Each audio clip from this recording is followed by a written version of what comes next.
JKC खबर अब तक में आप सभी का स्वागत है। मैं हूं आपके साथ नीरू शर्मा। खबर अब तक में आगे बढ़ने से पहले आइए नजर डालते हैं इस वक्त की प्रमुख सुर्खियों पर। जम्मू यूनिवर्सिटी के कुलपति प्रोफेसर उमेश राय द्वारा आज किया गया पत्रकार वार्ता का आयोजन। कहा, जम्मू विश्वविद्यालय में शोध विभाग के बुनियादी ढांचे को मजबूत करने के लिए करोड़ों रुपए खर्च किए गए। मौसम विभाग के पूर्वानुमान के मुताबिक जम्मू कश्मीर में 10 जनवरी तक मौसम शुष्क और ठंडा रहने की संभावना और अगले 2 दिनों तक जम्मू के मैदानी इलाकों में घना कोहरा छाया रहेगा। पूर्व मंत्री और भाजपा के वरिष्ठ नेता अब्दुल गनी कोहली ने पुंछ जिले के टोपापीर क्षेत्र का किया दौरा और पीड़ितों के परिवार वालों के प्रति जताई गहरी संवेदना।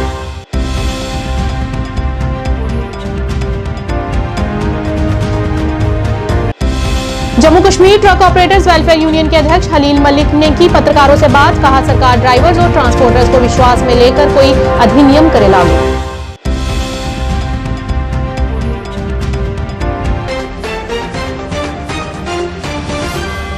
अब समाचार विस्तार से। जम्मू विश्वविद्यालय के कुलपति प्रोफेसर उमेश राय द्वारा आज जम्मू में पत्रकार वार्ता का आयोजन किया गया, जिसमें उन्होंने बताया कि जम्मू यूनिवर्सिटी रिसर्च इंफ्रास्ट्रक्चर को मजबूत करने के लिए 1 करोड़ से ज्यादा खर्च कर रही है ताकि यहां शोध विभाग को बढ़ावा मिल सके। और साथ ही साथ उन्होंने जम्मू विश्वविद्यालय में नए शुरू किए गए कार्यक्रमों और विकास कार्यों के बारे में भी विस्तार पूर्वक जानकारी दी। बधाई देने की और जिस तरह से मीडिया का, चाहे वो प्रिंट मीडिया हो चाहे वो इलेक्ट्रॉनिक मीडिया हो, अनप्रेसिडेंटेड सपोर्ट जम्मू विश्वविद्यालय को मिला है।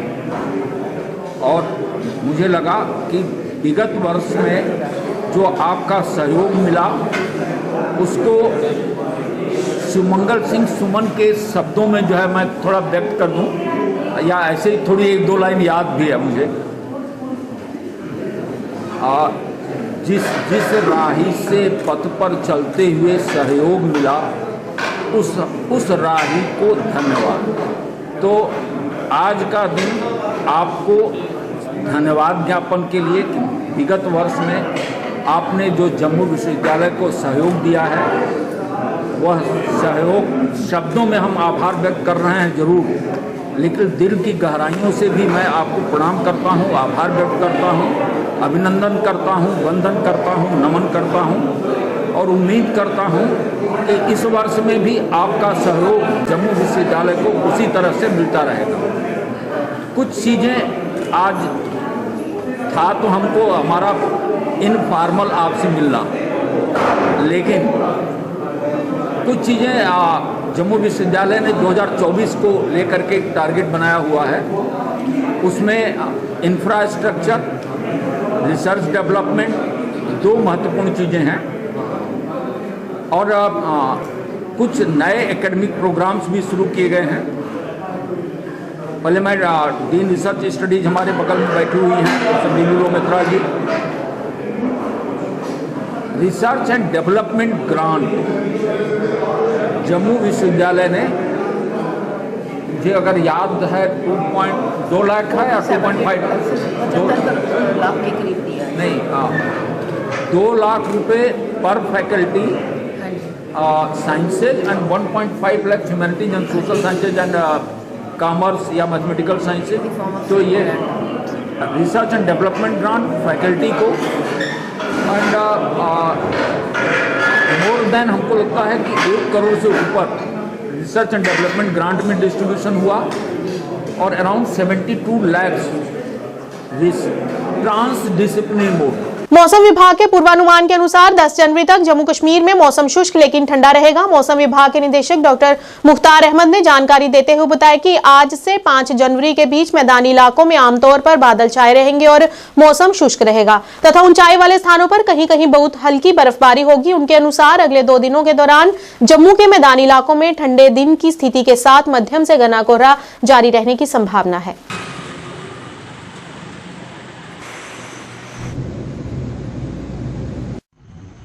जी, वेदर अभी कंटिन्यूसली ड्राई चल रहा है और कमिंग डेज में भी कोई मेजर वेट स्पेल फिलहाल लग नहीं रहा है 10 जनवरी तक। और बीच में फीबल डब्ल्यूडीज खासकर 4-5 के आसपास और 8 जनवरी के आसपास फीबल डब्ल्यूडीज आ रहे हैं। एक तो उसके कारण जो है मौसम थोड़ा सा अबरालूद बना रहेगा मैदानी इलाकों में, और पहाड़ी जो इलाके हैं वहाँ पे कुछ एक जगहों पे लाइट स्नोफॉल की पॉसिबिलिटी है, खासकर एक्सट्रीम जो हायर रीजन। बाकी कुल मिला के कोई मेजर वेट स्पेल फिलहाल 10 जनवरी तक नहीं है। ठंड में काफी ज्यादा इजाफा हुआ है, -7 के आसपास डिस्ट्रिक्ट शोपियान के अंदर, -6.6 यहाँ डिस्ट्रिक्ट पुलवामा के अंदर, और श्रीनगर के अंदर भी -4.6 जो है रिकॉर्ड किया गया। कमिंग डेज में भी फिलहाल जो ट्रेंड्स है वो कंटिन्यू रहेगा। थोड़ा सा राहत मिल सकता है खासकर 4-5 के आसपास और 8-9 के आसपास, क्योंकि मौसम जो है थोड़ा सा अबरालूद बना रहेगा। बाकी जम्मू डिवीजन के अंदर फॉग जो है चल रहा है, मॉडरेट टू डेंस फॉग, जिसके कारण जो है दिन में भी ठंड जो है महसूस हो रही है, क्योंकि दर्जा हरारत में काफी ज्यादा गिरावट है, almost 7 to 8 degree Celsius from normal. तो उसकी वजह से जो है कोल्ड डे लाइक कंडीशन जो है वहां बना हुआ है। तो ये ड्यूरिंग नेक्स्ट 2 डेज जो है कंटिन्यू रहेगा। बाकी dry whether through out Jammu and Kashmir जो है वो रहने के चांसेस हैं टिल 10 जनवरी। पूर्व मंत्री अब्दुल गनी कोहली ने आज पुंछ जिले के टोपापीर क्षेत्र का दौरा किया और वह पीड़ित परिवारों से मिले और उन्हें ढांढस बंधाया और अपनी गहरी संवेदना भी प्रकट की। इस मौके पर उन्होंने आश्वासन देते हुए कहा कि पीड़ितों के साथ हर संभव न्याय किया जाएगा और उन्होंने जम्मू कश्मीर के उपराज्यपाल से अपील करते हुए इस मामले को गंभीरता से लेने की गुहार लगाई। वहाँ पक्की मिलनी चाहिए, उसमें हरगिज दो राय है ही नहीं जी।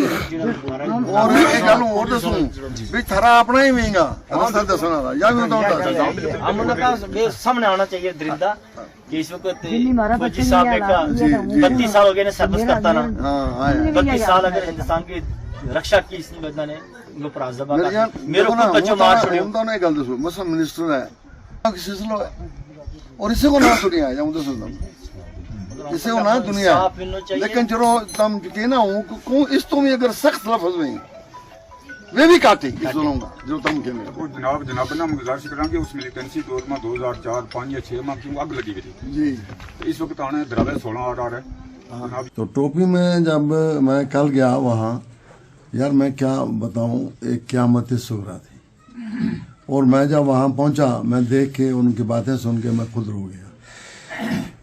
उनकी तो बात ही नहीं है। अगर वो आदमी जिस चीज ने भी जो जुल्म होता हुआ देखा है ना, वो हर एक आदमी रो रहा था। उनकी तो बात ही नहीं है।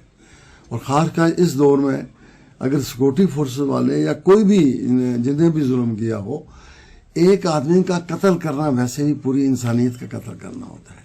और जहाँ इस जुल्म से उनको कत्ल किया है, आप बताइए मैं इस क्या कहूँ, मेरे पास वो लफ्ज नहीं है कि मैं कंडम इनको या किस लफ्ज से करूँ।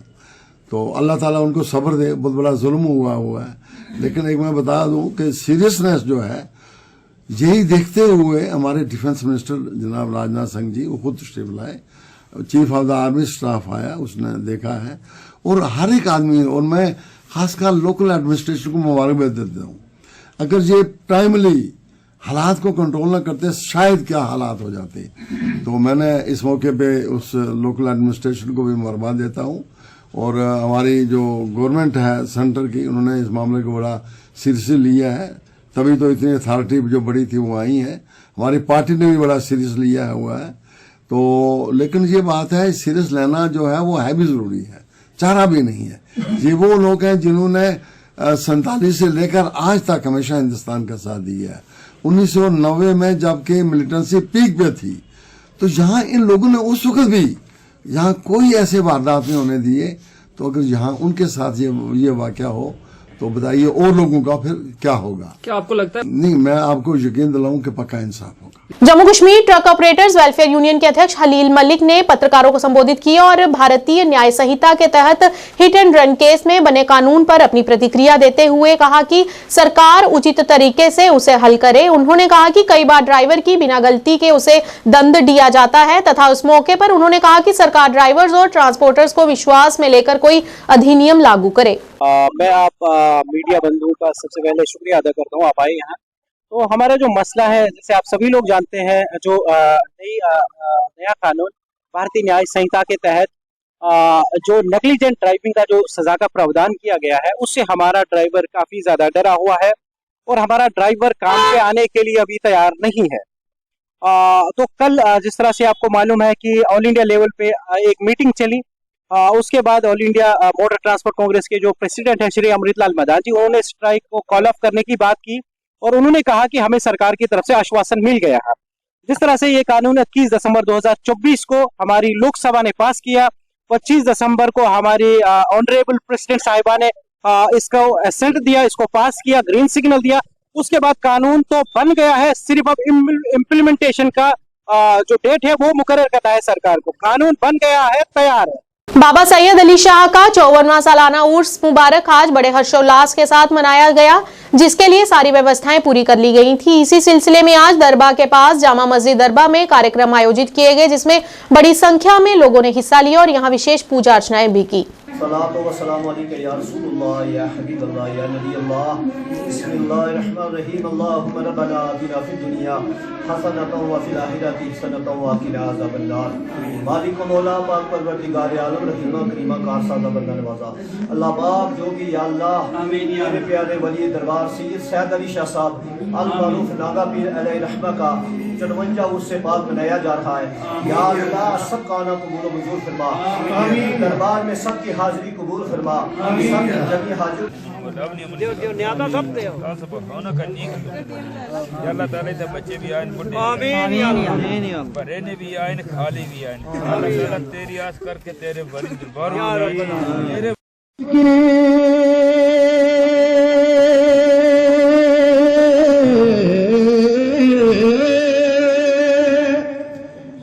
मुश्किल में ज़माने या अल्लाह जितने भी हमारे या अल्लाह इंतजामिया है सब में आमीन या अल्लाह हाथ फरमा। हमारी जिंदगी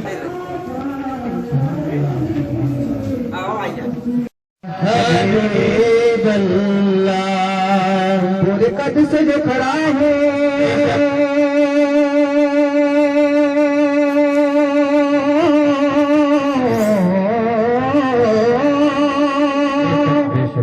पूरे कद से जो खड़ा।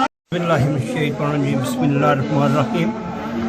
ये ज़ियारत जो है ये नांगा पीर, ये सभी ज़िंदगी जितनी इनकी बाहर गुजरी है दुनिया पे, ये नांगे थे और इन कभी कपड़ा तक नहीं लगाया, चाहे वो बर्फ़ हो, चाहे वो बारिश हो, चाहे कट हो बाट हो, कुछ भी नहीं है।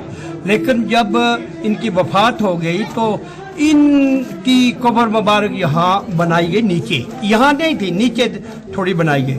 ये ख्वाब में पीर मत्तू साहब को आते हैं कि जो एक आदमी को यहाँ आते हैं कि वो कहते हैं कि जाके पीर साहब को सुनाया कि नांगे पीर की आज मुझे ख्वाब आई है, कि वो कहते हैं कि मुझे यहाँ से निकालो और उस जगह पे दफन करो।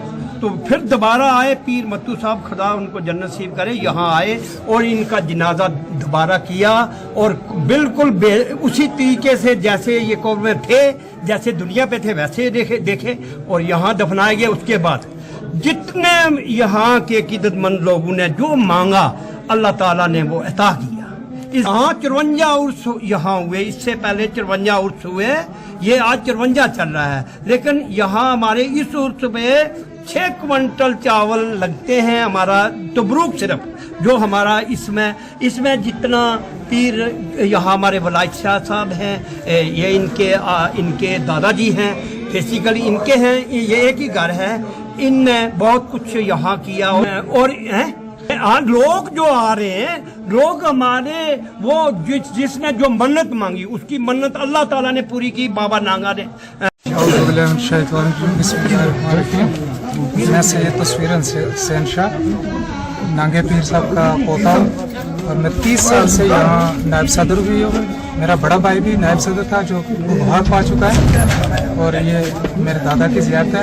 हम हर साल अच्छा उर्स करते हैं, तावन करते हैं, लोग सब हमारे साथ तावन करते हैं। क्या अपनी मीटिंग के बाद आपको क्लियर बताएंगे, ऐसे झूठ पाकर नहीं बोलेंगे। उसके बाद अभी बिल्डिंग का काम चल रहा है, बिल्डिंग का काम तामीर होगा, उसके बाद हम मदरसा भी खोलेंगे। बिस्मिल्लाहिर्रहमानिर्रहीम। आज 54 उर्स मुबारक है, नांगा पीर ज़ियारत है हमारे दरबा में, बहुत मानी जानी ज़ियारत है क्योंकि यहाँ जितने लोग आते हैं, जितने लोगों की मनते हैं इंशाअल्लाह पूरी होती है। हमने बहुत बार आजमाया है और इससे पहले सरपरस्ती और जो सदारत थी मेरे फादर साहब कर रहे थे, तो पिछले 12-15 दिन से मुझे इस कमेटी का सदर बनाया गया। इससे पहले भी हम काम करते थे और अब भी इंशाअल्लाह हम बढ़ चढ़ के काम करेंगे। और मेरा सब लोगों से ये तावन है कि इसमें तावन दें। हमने एक लेंटर कोई 2400 स्क्वायर फुट का डाल दिया है, अभी 2400 स्क्वायर फुट का एक और डालना है, फिर ज़ियारत की तामीर है। काफ़ी एक आदमी से हो नहीं सकता। इंशाल्लाह आप सब लोगों का तावन चाहिए और हमें यहाँ इंशाल्लाह हम मदरसे का, जब हमारी बिल्डिंग तैयार हो जाए उसके बाद हमारा मदरसे का प्लान है।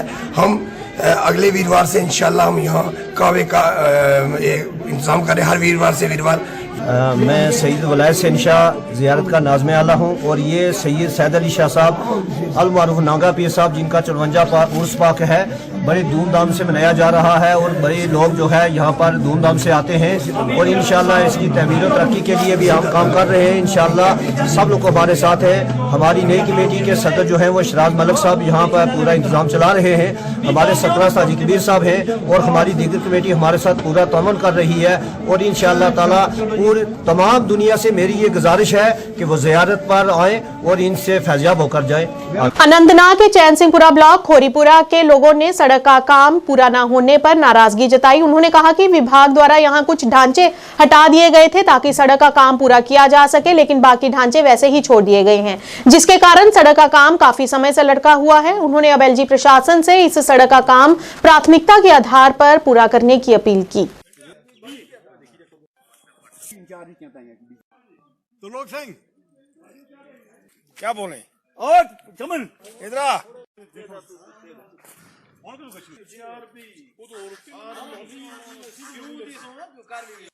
हमारी रिक्वेस्ट ये है कि हमारे 30 सालों से ये रोड का जो मसला है ऐसे ही पेंडिंग है। जितनी भी सरदारों की दुकान थी, ये अपनी दीवारें थी, इतनी तोड़फोड़ की।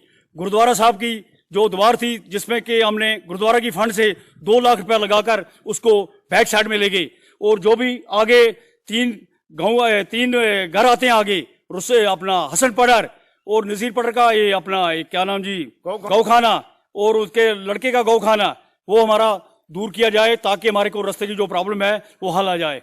ये अपना नौगाम से छान सिंहपुरा तक जाता है गुरुद्वारा बी की तरह। कहीं भी फायर ब्रिगेड की कहीं आग लग जाए तो यहाँ आगे जाने की कोई गाड़ी को समस्या नहीं मिलती है।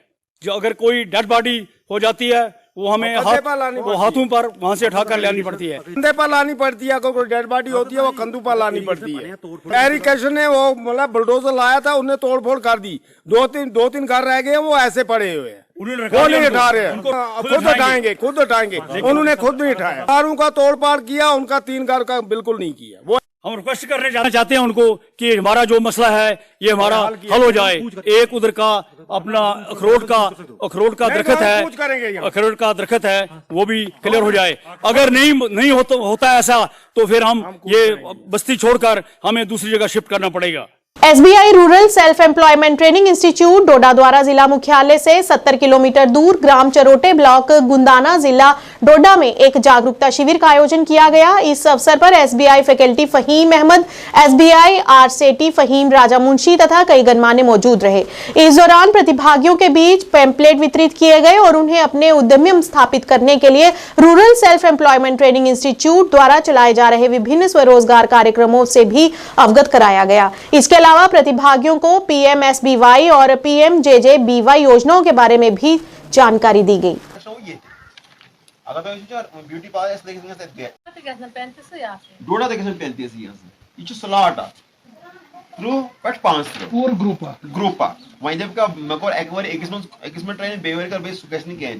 आधार नंबर से आपको मेरा नाम फहीम राजा मुंशी है। मैं फैकल्टी हूँ एसबीआई आरसीटी डोडा में, जहाँ पे हम फ्री ऑफ कोर्स करवाते हैं, जिसमें कटिंग टेरिंग है, इलेक्ट्रिशियन है, प्लम्बर है, मोबाइल रिपेयरिंग है, ड्राइविंग है, ड्रेस डिजाइनिंग है, ब्यूटी पार्लर है, बी कीपिंग है, मशरूम कल्टीवेशन है, आचार मेकिंग का है, ग्राफ्टिंग का है, नर्सरी का है, पोल्ट्री का है, डेयरी, जितने भी कोर्स होती हैं फ्री ऑफ कास्ट होते हैं। Ministry of rural development government India इस कोर्स को देखती है और ये जितने भी कोर्स ये फ्री ऑफ कास्ट होते हैं। और इसमें जो एज ग्रुप जो होते हैं 18 से 45 साल होनी चाहिए और जो भी बच्चा किसी भी कोर्स में ट्रेनिंग करना चाहता है और उसकी एज कम से कम 18 से 45 साल होनी चाहिए और उसको थोड़ा पढ़ना लिखना आना चाहिए। इसमें जो डॉक्यूमेंट्स की जो रिक्वायरमेंट है वो एक आधार कार्ड की कापी है, और राशन कार्ड की कापी और 6 फोटो और जो उनकी क्वालिफिकेशन वो चाहिए। और हम आपके माध्यम से यही मैसेज सब लोगों को देना चाहते हैं, जो भी इस इलाके जितनी भी बेरोजगारी है वो सब बेरोजगार बच्चे हमारे पास आएँ, वहाँ पास ट्रेनिंग करें ताकि उन ट्रेनिंग करने के बाद उनकी जो बेरोजगारी दूर हो जाए। अवेयरनेस कैंप लगा था जो कि रूरल एरिया है और इस ट्रेनिंग इंस्टीट्यूट का नाम भी rural self employment training institute. तकरीबन डोडा से ये 50-60 किलोमीटर है और बहुत रूरल एरिया है। यहाँ के जो फ़हीम सरपंच साहब हैं, उन्होंने दफ्तर में आके एक रिक्वेस्ट की थी कि हमारे एरिया में यहाँ पे एक ट्रेनिंग लगाई जाए जिसके रिलेटिव भी हो। यहाँ पे आके क्या हुआ कि यहाँ की बच्चियाँ जो हैं वो लेडीज़ आगे आई, जेंट्स आगे आए, बहुत अच्छे कोऑपरेटिव इन्होंने अच्छे तरीके से कोऑपरेट किया। सर मेरा नाम रियाज अहमद छरोद से बोल रहा हूँ मैं, नायब सरपंच बुला गुन्ना डिस्ट्रिक्ट डोडा। कभी दूर इलाका पड़ता है हमारा डोडा से, लगभग 45 किलोमीटर दूर पड़ता है छरोद। जो हमारा आज प्रोग्राम रहा स्टेट बैंक की तरफ से, हम शुक्रिया अदा करते हैं। यहाँ पर हमारी जो लेडीज़ आई उन्होंने भी हमारा इसमें बढ़ चढ़ कर हिस्सा लिया और जो अच्छी स्कीमें बताई इनको कि हम हमारी तरफ से कैसी कैसी स्कीमें आती हैं लड़कियों को सिखाने के लिए, लड़कियों को मतलब उसमें ट्रेनिंग के लिए। तो उन्होंने मतलब लड़कियों ने भी काफ़ी ज़्यादा तादाद में, अच्छी तादाद में यहाँ पर जमा हुए। हम इनको अभी शुक्रिया अदा करते हैं और स्टेट बैंक का भी शुक्रिया अदा करते हैं कि आप हमारे पास आए और ये स्कीमें बताइए हमको। दशकों से कश्मीर घाटी अपनी कला और परंपरा के लिए जानी जाती है। आधुनिकीकरण की बढ़ती स्वीकार्यता के साथ उत्तरी कश्मीर के बांडीपुरा जिले के सदरकोट गांव में पत्थर के मूर्तिकार पत्थर शिल्प कौशल की पारंपरिक कला को जीवित रखे हुए हैं। बांडीपुरा में इन कलाकारों ने वर्षों तक अपनी सूक्ष्म कला से मूसल और गारे से लेकर स्थानीय पत्थर, देवर, केन पर जटिल पुष्प कला तक सब कुछ तैयार किया है। मीडिया से बात करते हुए अब्दुल अजीज वानी ने कहा कि उन्होंने अपनी बेटी की मांग को पूरा करने के लिए सिर्फ 4 दिनों में एक पत्थर की घड़ी तैयार की है। उन्होंने ये भी कहा कि बांडीपुरा का सदरकोट बाला गांव अपनी कला के लिए जाना जाता है। पहले घाटी के विभिन्न हिस्सों से लोग इन उत्पादों को खरीदने के लिए आते थे, लेकिन अब कम मांग के कारण इन कलाकारों को कठिनाइयों का सामना करना पड़ता है। इस दौरान उन्होंने कहा कि चाहे हम कितने भी आधुनिक क्यों ना हो जाएं, हमें अपनी कला को संरक्षित करने की जरूरत है। कम से कम कोर में लोकल 2-3 हतो फोन अब्दुल अजीज ये घर देता है वो तिमन पन्न नाचान केम ये वो तय कर गाना गोल ये आई मौजूद कर तो की मेहरबानी में पर तू में ये आइटम छाना तो वो तो वुछो ये लोकन खत इसके हां ये नामी पाक मदम इंशाल्लाह अल्लाह ताला सुब्हान वालेकुम मेरो नाम छ अब्दुल अजीज वानी वल्द रहमान वानी सदरकोट बाला बांडीपुरा से रोजन जनाब। ये गडने कर पन्न बोजन वालन हो शुक्रिया अदा यमो शौक बढ़ो ज्यादा जनाब बनावान कूच बनावान ब्रांच बनावान पिलर बनावान ईदगाह मेंबर बनावान मस्जिद काम करान सारी खोत दोप मे ये गो वो प्रोन आइटम हत वरियुक आइटम कूच बनावान माज कन बनावान यह प्रोन आइटम मे दोप ना बनायत कहीं कारस वो अल्लाह ताला फजल नौ कह नावर पत गो मे शौक मे दोप बह बनाव जनाब मोहम्मद मुस्तफा सल्लल्लाहु अलैहि वसल्लम नाम पाक अल्लाह ताला सज मेहरबानी बह गोस तथ मज कामयाब।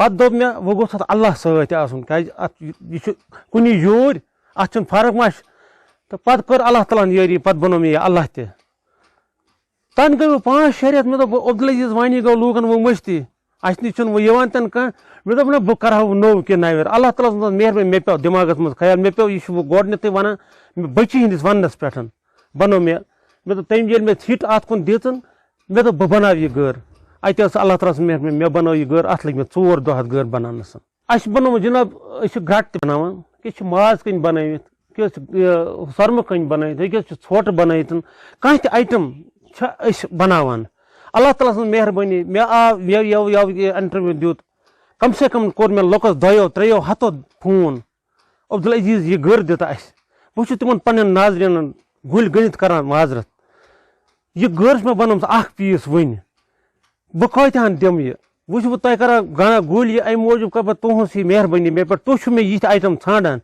इंशाअल्लाह रहमान यह नून खतर बन के मान ये मे ये बनत तुह वो ये इंशाअल्लाह रहमान अगर अल्लाह ताला मन बनाओ इंशाअल्लाह रहमान मगर यह घर यह हेको वन दित क्या मीडिया वन। जम्मू और कश्मीर जिला पुंछ के शरणार्थी समुदाय से संबंध रखने वाले सरदार गजन सिंह ने पत्रकार वार्ता आयोजित की, जिसमें उन्होंने 1947 के रिफ्यूजियों को आ रही परेशानियों को उजागर करते हुए कहा कि 1947 के रिफ्यूजियों के साथ बहुत नाइंसाफी हुई है और सरकार द्वारा उन्हें दी जाने वाली किस्त भी पूरी नहीं दी। इस मौके पर उन्होंने सरकार से अपील करते हुए 1947 के रिफ्यूजियों के परिवार के सदस्य को नौकरी देने के साथ साथ अन्य भी कई सुविधाएं देने की मांग की। इस वक्त हमारे साथ मौजूद हैं सरदार गजन सिंह जी, जो IPRS वार्ता दे रहे हैं रिफ्यूजी तबके को लेके, तो क्या कहेंगे? सबसे पहले मैं 2024 और नया साल है सभी अपने राष्ट्र को मुबारकबाद देता हूँ। सारे जो देशों विदेशों के बीच खासकर हिंदुस्तान वासियों सारिਆਂ ਨੂੰ भारत वासियों ਨੂੰ मैं ਲੱਖ ਲੱਖ ਵਧਾਈ ਦਿੰਦਾ। और जो ਤੁਸੀਂ ਪੁੱਛਿਆ ਰਿਫਿਊਜੀਆਂ ਦੇ ਵਾਸਤੇ कि रिफ्यूजी साढ़े 1947 के रिफ्यूजियों का बड़ा परिकतनाम होया आज़ाद कश्मीर चू असी कहते असी भारत में आए हाँ कि साढ़े नाल इंसाफ होएगा, लेकिन आज तकरीबन 70-77 साल हो गए साढ़े नाल कोई इंसाफ नहीं होया। यूटी स्टेट भी बनी है। मेरी प्रधानमंत्री जी, राष्ट्रपति जी नूं और होम मिनिस्टर जी अमित शाह जी नूं बेनती है कि फौरन रिफ्यूजियों नूं जिहड़े 5-5 लाख रुपया पहले दिता गया 5-5 लाख रुपया और दिता जाए और इन्होंने बच्चे नौकरी दी जान और इन्होंने बच्चों बेरोजगारी दूर की जाए और इन्होंने आर्मी भी भर्ती की जाए और जो प्लाट जो हर बंदे को जो एक 10-10 मरना जो कनाल प्लाट मिलना चाहिए और इन्होंने हर फर्द हर फैमिली के मैंबर को एक नौकरी मिलनी चाहिए और जम्मू कश्मीर जी इंडस्ट्री लगाई जान और खासकर जी पुंछ स्टेट है साड़ी पुंछ डिस्ट्रिक्ट है जी स्टेट होती किसी टाइम उसके बेरोजगारी बड़ी है। इन्होंने लोगों को जी नौकरी चाहे पैरामिलिट्री फोर्स की BSF गवर्नमेंट से अपनी गुजारिश कर रहा हूँ, अपील कर रहा हूँ कि अगर 50 लाख रुपये दिया जाए कोई काम ना हमें क्यों कि आज जब मतलब किसी जम्मू में या श्रीनगर में कहीं पर भी हम लोग जो एक 10 मरले का प्लाट खरीदना हमें 50 लाख रुपया तो कम से प्लाट भी मिलेगा। आज 3 जनवरी को विश्व स्तर पर अंतर्राष्ट्रीय माइंड बॉडी वेलनेस दिवस मनाया जाता है और आज इसी सिलसिले में आज सोपोर में भी ये दिवस मनाया गया। इसका विषय रहा holistic wellness mind body and soul, यानी कि समग्र कल्याण मन शरीर और आत्मा। इस संबंध में जाने माने सामाजिक कार्यकर्ता आशिक हुसैन जकी ने इस दिन के महत्व पर प्रकाश डाला। आइए देखते हैं। आज पूरी दुनिया में international mind body wellness day जो है मनाया जाता है और हर साल जो है इस दिन के हवाले से एक थीम होता है और इस साल जो थीम चुना गया है वो है holistic wellness mind body and soul. क्योंकि जब भी हम वेलनेस की बात करते हैं तो वेलनेस में फिजिकल डायमेंशन जो है वो ज्यादा डोमिनेट होता है, जबकि जब हम होलिस्टिक वेलनेस की बात करते हैं तो होलिस्टिक वेलनेस में एक इंसान का जहनी, जिस्मानी और रूहानी तौर पर भी जो है सेहतमंद होना जरूरी है। तो आज के दिन के हवाले से जो है हमें इस चीज को भी प्रोपोगेट करने की जरूरत है कि जो माइंड बॉडी रिलेशनशिप है वो कितनी इंपॉर्टेंट है। क्योंकि एक इंसान अगर फिजिकली बीमार पड़ता है तो उसकी जो जहनी सेहत है तो वो भी इससे मुतासिर होती है। बिल्कुल इसी तरह से अगर एक इंसान जहनी तौर पे मुतासिर हो तो वो जिस्मानी तौर पर भी जो है इससे बीमार पड़ता है। तो इस चीज को हाईलाइट करने की, प्रोपोगेट करने की बहुत ही ज्यादा जरूरत है आज के दिन के हवाले से। और एक बात जो आज के दिन के हवाले से मैं कहना चाहूंगा वो ये है कि वेलनेस के हवाले से हमें कुछ चीजों को जो है अपनाना है और कुछ चीजों को जो है हमें अवॉइड करना है। जैसे कि हम आज की कंटेम्प्रेरी सोसाइटी में देखेंगे देयर इज अनहेल्दी कंपटीशन है। इसी तरह से जो है हर एक जो है नेगेटिवली अपने आप को इवेलुएट करता है, नेगेटिवली चीजों को देखता है। तो पॉजिटिव माइंडसेट जो है वो डेवलप करने की कोशिश हमें करनी है। इसी तरह से जो है हेल्थ के हवाले से जो है हमने कुछ ऐसी चीजें अपनाई है जिनको कि हमें जो है अवॉइड करना है। जैसे कि हम जो है packed food, junk food, fast food जो है इनको जो है अवॉइड करना है, क्योंकि ये हमारी वेलबींग के लिए बहुत ही जो है मुजिर है। और हमें जिन चीजों को अपनाने की जरूरत है वो है गुड फूड, हमें वाटर इंटेक जो है वो ज्यादा से ज्यादा जो है वो लेना है। इसी तरह से जो है हमें जो है जैसा कि मैंने पहले भी कहा पॉजिटिव माइंडसेट जो है उसको अपनाना है। खबर अब तक के आज के इस अंक में इतना ही। नया अंक लेकर फिर हाजिर होंगे, तब तक के लिए दीजिए इजाजत। नमस्कार।